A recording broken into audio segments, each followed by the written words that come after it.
তো আমরা জানি বৈশিষ্ট্য অনুসারে ওয়েবসাইট হয়েছে ৪ প্রকার। এর ভেতরে প্রথম প্রকার হয়েছে লিনিয়ার বা সিকোয়েন্সিয়াল কাঠামো। আজকে আমরা লিনিয়ার বা সিকোয়েন্সিয়াল কাঠামো সম্পর্কে কথাবার্তা বলবো। ওকে।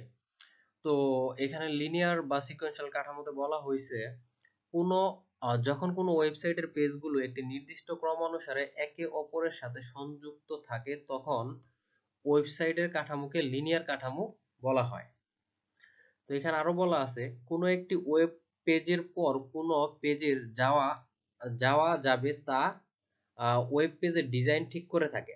আচ্ছা, এখানে হয়েছে কোন পেজের পর কোন পেজটা আসবে সেটা আসলে ওয়েব যারা ডিজাইন করে বা যারা ডিজাইনার আছে তারা কি করে এটাকে ঠিক করে দেয়।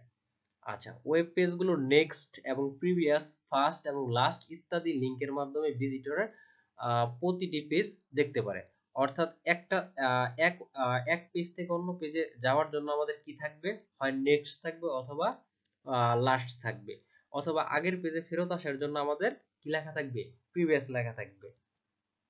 আচ্ছা, তো এই যে লিনিয়ার সিকোয়েন্স কাঠামো, এই লিনিয়ার সিকোয়েন্স কাঠামো অনুসারে ওয়েবসাইট তৈরি হয়েছে কোনটা, www.youtube.com। আমাদের জনপ্রিয় আমরা ভিডিও প্ল্যাটফর্ম হলো youtube.com। এই youtube.com কোন সিকোয়েন্স অনুযায়ী তৈরি, লিনিয়ার সিকোয়েন্স কাঠামো অনুযায়ী তৈরি।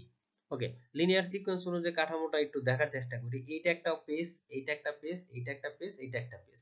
আচ্ছা, তাহলে এই পেজগুলা, এই পেজটা যদি আমি ধরেন আমি এই পেজটা, এটা হচ্ছে আমার প্রথম পেজ, এই পেজটা যদি আমি ব্রাউজ করি তাহলে আমার এই পেজটা পড়ার পর আমার কি করা লাগবে, নেক্সট পেজে চাপ দিলে আমার এই পেজে আসা যাবে, ঠিক আছে। আবার প্রিভিয়াস পেজে চাপ দিলে আমি আগের পেজে ফেরত যাব।